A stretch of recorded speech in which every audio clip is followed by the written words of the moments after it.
मेरे प्यारे विद्यार्थियों, तो हम आज आपको लिए लेके आए हैं मैथ्स का महत्वपूर्ण प्रश्न, ज्यामितीय त्रिभुज से संबंधित। और आज फटाफट कर लेंगे।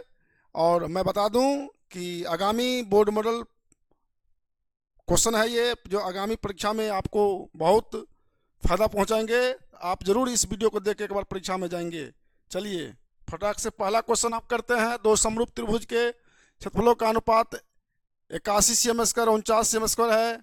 पहले त्रिभुज का शीर्षलंब 6.3 है, तो दूसरे त्रिभुज के अनुरूपी शीर्षलंब की लंबाई क्या होगी? देख लीजिए। सबसे पहले मान के चलिए आप सॉल्यूशन करते हैं इनको। देखिए, सबसे पहले त्रिभुज समरूप त्रिभुज है, तो ये ए बी सी और कोई डी ई एफ है। ध्यान दीजिए, इसका क्षेत्रफल कितना है? 81 cm²। और इसका कितना है? 49 cm²। और इसका शीर्षलंब भी दिया हुआ है। कितना दिया शीर्षलंब? तो 8.3 cm। और इनका शीर्षलंब हमें क्या करना है? निकालना है। क्या करना है? इसका मान लीजिए m इनका है n, डी एन और एम एन शीर्षलंब है। इनका दिया निकालना है, मान लीजिए x है इसका। तो हम बता दें आपको 6.3 है, 6.3। ध्यान दीजिए। देखिए, समरूप त्रिभुज में क्षेत्रफल, ये जो संगत जो है, संगत याद रख लीजिए, संगत शीर्ष लंबों का अनुपात, शीर्ष लंबों का अनुपात, रूट अंदर क्षेत्रफलों का अनुपात, रूट अंदर क्षेत्रफलों का अनुपात का वर्गमूल होता है। ध्यान देंगे ये बात। अब यहाँ देखिए, शीर्ष लंबों का अनुपात ये कितना है? इनका 6.3। इनको हम क्या माने हैं? x। और चलिए यहाँ ध्यान दीजिए, यहाँ कितना है? 81/49। आप जानते ही हैं। ध्यान देंगे, यहाँ 6.3/x। और 81 का वर्गमूल कितना? 9। और 49 का वर्गमूल 7। अब देखिए, दशमलव उड़ा देंगे, नीचे में कितना हो जाएगा? 10। 9 सते 63। अब देखिए गुना कर दीजिए, 13 गुना 9 का 9, 9 सते 63। अब यहाँ देखिए क्या होंगे? 10x बराबर हो जाएगा 49, या x बराबर करेंगे तो 49/10। दशमलव उड़ा देंगे, 10 उड़ा देंगे, दशमलव हो जाएगा यहाँ पर, यानी कि 4.9 cm। ए नंबर देख लीजिए बढ़िया से। और इसमें समझ लीजिए, संगत समरूप त्रिभुज में जो होता है भुजाओं का अनुपात, जो होता है रूट अंडर क्षेत्रफलों का अनुपात होता है। या क्या नाम है? क्षेत्रफलों का अनुपात पूछा जाएगा। समरूप त्रिभुज में दो समरूप त्रिभुज क्षेत्रफलों का अनुपात जो होता है, वो होता है संगत भुजाओं के अनुपात का वर्ग, या माध्यिका रहेगा तो माध्यिका का अनुपात का वर्ग, या शीर्षलंब रहेगा तो शीर्षलंब के अनुपात का वर्ग। ध्यान देंगे। अगला चलिए, ये इससे एक क्वेश्चन निश्चित ही आएंगे, इसलिए इसको कर लेंगे आप लोग। चलिए अगला क्वेश्चन। दो समबाहु त्रिभुज के क्षेत्रफलों का अनुपात संगत भुजाओं का अनुपात क्या है? जैसे मान लीजिए समबाहु त्रिभुज है, समबाहु त्रिभुज सभी भुजा बराबर होता है, जानते ही हैं आप। तो ये ए बी सी है, ए बी सी है, तो इनको संगत भुजाओं का अनुपात पूछ रहा है। तो यहाँ पर इसका कितना है? 9। इनका कितना है? 4। तो हम भुजाओं का अनुपात हम कहे थे अभी भी, भुजाओं का अनुपात जो होता है संगत रूट अंडर क्षेत्रफलों का अनुपात, ये इस पर आधारित सवाल रहते ही हैं। तो कितना है? 9/4। 9 का वर्गमूल कितना? 3। 4 का 2 का वर्गमूल 3। अनुपात कितना होंगे? 2। सी नंबर देख लीजिए, संगत भुजाओं का अनुपात, संगत भुजाओं का अनुपात, रूट अंडर क्षेत्रफलों का अनुपात। चलिए अगला कर लेते हैं, फटाक से कर लेते हैं। त्रिभुज एबीसी का गुरुत्व केंद्र जी है तथा माध्यिका एडी है, तो एजी और जीडी का अनुपात क्या होगा? देख लीजिए, त्रिभुज में माध्यिका किसे कहते हैं? आप जानबे करते हैं, त्रिभुज के दो बराबर क्षेत्रफलों में बांटने वाला रेखा को माध्यिका कहते हैं। और ये देखिए, ये माध्यिका मान लीजिए इसको भाग बांट दिया, इस त्रिभुज को, क्षेत्रफल को दो बराबर भागों में। ये जो माध्यिका हुआ, इनका ये जो जी दिया हुआ केंद्र, क्या दिया है? केंद्र या केंद्रक। यहाँ केंद्रक होना चाहिए, केंद्रक है ना। तो इनका जो अनुपात होता है AG अनुपात जो GD होता है वो होता है 2:1। और ये कई बार क्वेश्चन आया हुआ है, बहुत VBI क्वेश्चन है। और याद ये भी रखिए, त्रिभुज की माध्यिकाएं, ध्यान दीजिए, अभी मैं बता देता हूँ। त्रिभुज की सभी माध्यिकाएं, त्रिभुज की सभी माध्यिकाएं, कहाँ ध्यान दीजिए, त्रिभुज की सभी माध्यिकाएं एक ही बिंदु से होकर गुजरती है, एक ही बिंदु से होकर के गुजरती। मान लीजिए DEF ABC का ये मान लीजिए माध्यिका है, जिस बिंदु से गुजरती है उससे क्या कहते हैं, केंद्रक या गुरुत्व केंद्र कहते हैं। समझे ना, ध्यान दीजिए आप। अगला क्वेश्चन फटाक से, समकोण त्रिभुज ABC में कोण A 90 डिग्री है तथा कर्ण BC पर लंब है तथा BD 9 cm और CD 4 cm है, तो AD की लंबाई देखिए, ध्यान दीजिए, ये आपको दिया हुआ है 90 डिग्री ABC, और ये क्या है, इस पर लंब है D। BC पे क्या है, कर्ण BC पर लंब है AD लंब है। तो क्या पूछ रहा है, AD लंब है और BD दिया है 9 cm। BD कितना है, ये है 9 cm, और CD कितना है, ये है 4 cm। आपको AD लंबाई कहता है। देखिए ध्यान दीजिए, त्रिभुज AD बराबर जो होता है रूट अंडर, ध्यान दीजिए, इसको याद रख लीजिएगा। AD बराबर जो होता है, ये जो लंब निकालने के लिए रहेगा तो CD गुने BD होता है। AD बराबर इनके जिस पर लंब है तो लंब को बराबर भागों में जो बांटता है तो उनके गुणनफल के बराबर होता है। तो यहाँ CD कितना है, CD है 4 और BD कितना है 9, 9 चौक कितना हुआ 36, 36 का वर्गमूल 6 cm। तो ये हो जाएगा 6 cm, किस में है, ये B नंबर। अगला क्वेश्चन देख लीजिए, फटाक से कर लीजिए। देखिए इनमें से कौन समकोण त्रिभुज की भुजाएं हैं, और मैंने आपको बता देता हूँ, समकोण त्रिभुज का शर्त होता है बड़ी भुजा का। देख लीजिए, जब ये होगा बड़ी भुजा जो सबसे बड़ी भुजा रहेगा उसका जो हम वर्ग करेंगे तो अन दो छोटी भुजा जगह छोटी भुजा, अन दो छोटी भुजाओं के वर्गों के योग के बराबर होना चाहिए, बराबर होना चाहिए। तो जिसमें ये इसका पालन कर लेगा वो क्या होगा, समकोण त्रिभुज हो जाएगा। यानी कि कर्ण का जो स्क्वायर होगा वो लंब का स्क्वायर और आधार के स्क्वायर के बराबर होता है। ये भी जानते हैं, यदि H स्क्वायर बराबर P square plus B square होगा तभी समकोण त्रिभुज होगा। तो यहाँ देख लेते हैं, यहाँ सबसे बड़का भुजा देख लीजिए, यहाँ देख लीजिए, ये 14 को सबसे बड़ा कौन है 50, तो 50 का स्क्वायर कीजिए, 50 का स्क्वायर करके देख लीजिए, और 48 का स्क्वायर करके देख लीजिए, 50 का स्क्वायर करके देखिए, नहीं 50 तो कर लिए है, 14 है यहाँ, 14 यहाँ कितना हुआ 2500, फिर 48 2300, 4 14 196। ध्यान दीजिए यहाँ पर देख लीजिए, यह भी 2500 हो गया, ये भी 2500, ये बराबर हो गया ना। तो ये इसका मतलब समकोण त्रिभुज है, ये भी है समकोण त्रिभुज। अब यहाँ देखिए बड़का कौन है 5/13 में, अब देखिए 13 का स्क्वायर कीजिए, 5 का स्क्वायर कीजिए, 12 का स्क्वायर कीजिए, 13 169, 5 25 आया, 12 44, कितना हुआ 169 बराबर हो गया ना। बड़ी भुजा का वर्ग दो छोटी भुजा का बराबर हो गया, ये भी समकोण त्रिभुज है, ये भी क्या है समकोण त्रिभुज है। देखिए समकोण त्रिभुज के पहचान यही है। फिर देखिए यहाँ पर 8 का स्क्वायर, अब 15 का स्क्वायर करके देखिए, यहाँ 17 का स्क्वायर बड़ा भुजा का कभी कर दीजिए, अठी 64 पुनः 225 289, कितना हुआ जोड़ के 289 बराबर 289, यहाँ भी हो गया ना। इसका मतलब ये भी है समकोण त्रिभुज। ये तीनों समकोण त्रिभुज है, ध्यान दीजिए, तीनों समकोण त्रिभुज। इसमें से क्या होगा, इनमें से सभी। इस पर एक क्वेश्चन आते ही रहते हैं। चलिए अगला क्वेश्चन कर देते हैं आपको। किसी त्रिभुज की भुजाएं क्रमशः 7 cm 24 cm 25 cm है, तो कौन सी भुजा के सामने कौन समकोण होगा। देखिए यहाँ पर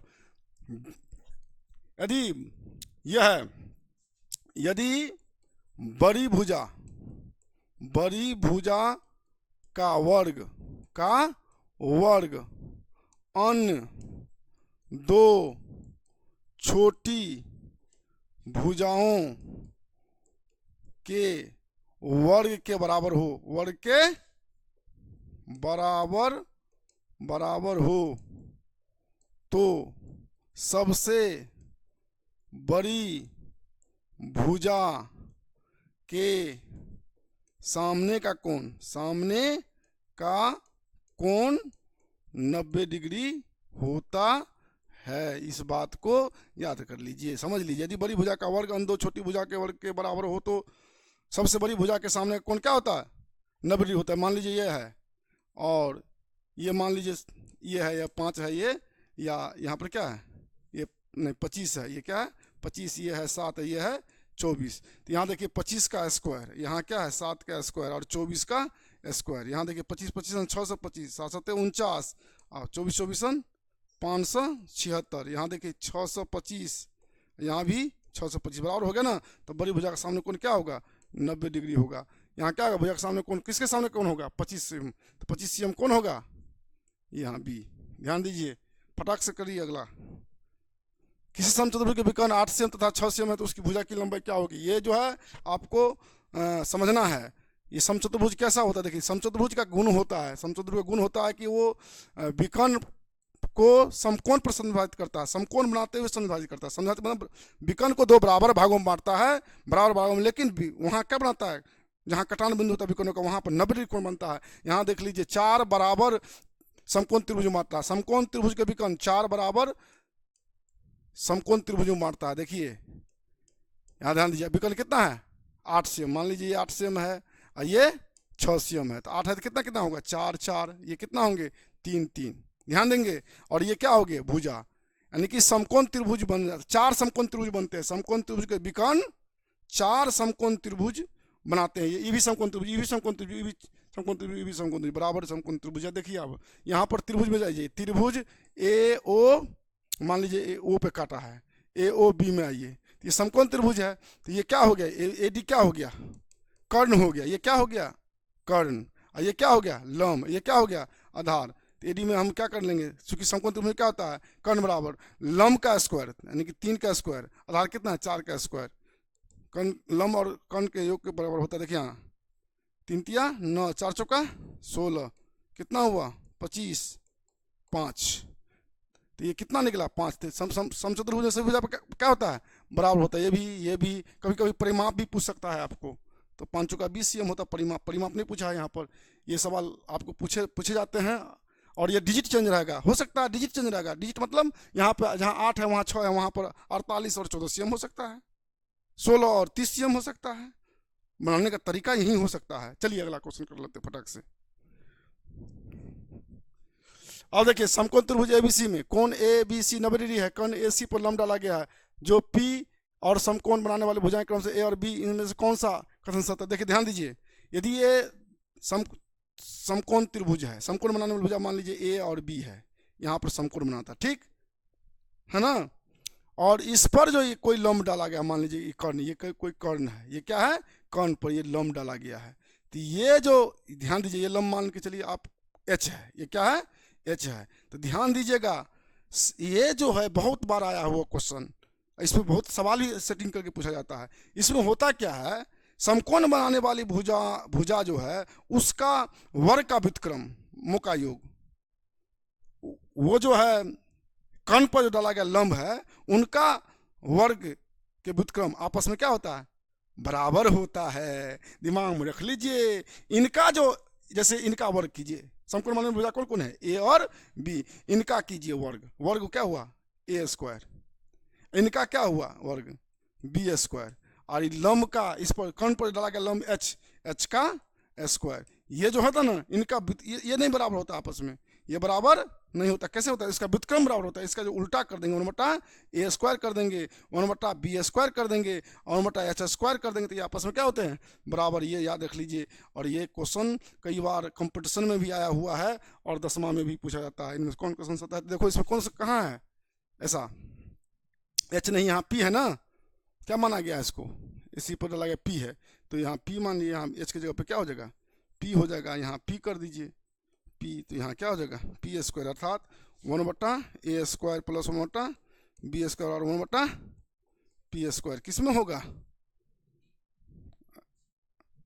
किसमें है बी में है ना। चलिए 9 में समचतुर्भुज एबीसीडी में कौन सा कथन सत्य होता है। देखिए एबीसीडी में जो है दोनों विकर्ण बराबर होता है, नहीं होता है। समचतुर्भुज विकर्ण जब बराबर होता है तो वर्ग हो जाएगा ना, तो ये तो बात गलत है ना। उनका क्षेत्रफल विकर्णों के वर्गों के योगफल के बराबर होता है, नहीं विकर्णों के वर्गों के योगफल के बराबर थोड़ी होता है, ये भी गलत है।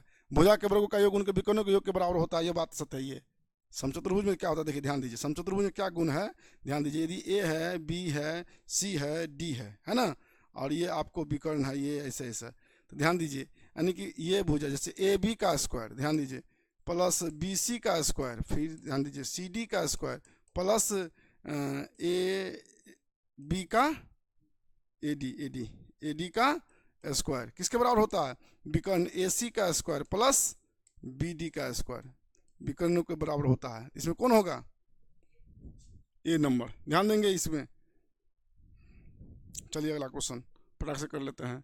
त्रिभुज पी क्यू आर में यदि P Q plus P C plus R Q square हो तो त्रिभुज का कौन सा समकोण होगा। यहाँ जो है क्या क्या गड़बड़ी हो गया जानते हैं, बराबर यहाँ पर जो है बराबर है ना, बराबर छूट गया, यहाँ पर आर क्यू होगा, देखिए यहाँ पर समझो, देखिए त्रिभुज पी क्यू है ना, यहाँ पर बराबर है, यहाँ देख लीजिए, यहाँ पर सवाल में कुछ मिस हो गया है, P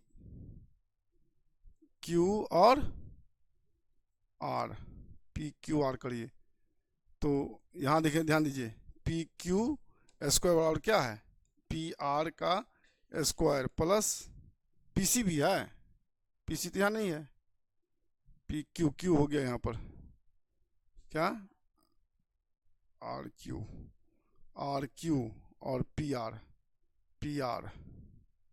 P Q P R, यहाँ गलती है, पी आर यहाँ मिस हुआ है। यदि सुन लीजिए पी आर पी क्यू ये हुआ, पी क्यू बराबर यदि पी आर का स्क्वायर और प्लस आर क्यू का स्क्वायर होगा, तो ये पी क्यू के सामने वाला भुजा क्या होगा, पी क्यू का सामने का कोण क्या होगा, समकोण त्रिभुज। जब ये होगा तो ये क्या होगा, समकोण त्रिभुज होगा। जब ये पालन करेगा बड़ी भुजा का वर्ग कर्ण का वर्ग, जब ये कर्ण का वर्ग लंब का और वर्ग और आधार के वर्ग के बराबर होगा तो क्या होगा, समकोण त्रिभुज होगा। कौन होगा, समकोण त्रिभुज। हाँ कोण क्या है इसमें, ये नहीं होगा, रुकिए, कोण सी नंबर, कोण आर होगा 90 डिग्री, इस ध्यान देंगे। अब याद है, ध्यान दीजिए, आप सभी जानते हैं कि कर्ण का स्क्वायर बराबर होता है क्या चीज, लंब का स्क्वायर प्लस आधार का स्क्वायर, और कर्ण के सामने वाला कोण क्या होता है 90 डिग्री। कर्ण के सम्मुख होता है, सम्मुख भुजा जो होता है वो क्या होता है 90 डिग्री होता है। तो कर्ण इसमें पीक्यू हो गया, पीक्यू के सामने का जो कोण होगा ये 90 डिग्री होगा, तो सामने कोण आर है तो आर होगा इसमें से। देखिए चलिए इसको आप लोगों को परीक्षा से पहले एक बार नजर फिरा कर देख लीजिएगा। नेक्स्ट हम पुनः आपसे मिलेंगे, तब तक के लिए जय हिंद जय भारत। आप जो है बढ़िया से प्रैक्टिस करते रहिए और नेक्स्ट वीडियो देखते रहिए, क्योंकि हम 150 ऑब्जेक्टिव करवाएंगे आपको, और 150 में से 50 ऑब्जेक्टिव आप निश्चित ही 100% इस आधार पर बना सकते हैं। इसलिए केवल प्रैक्टिस करते रहिए। धन्यवाद।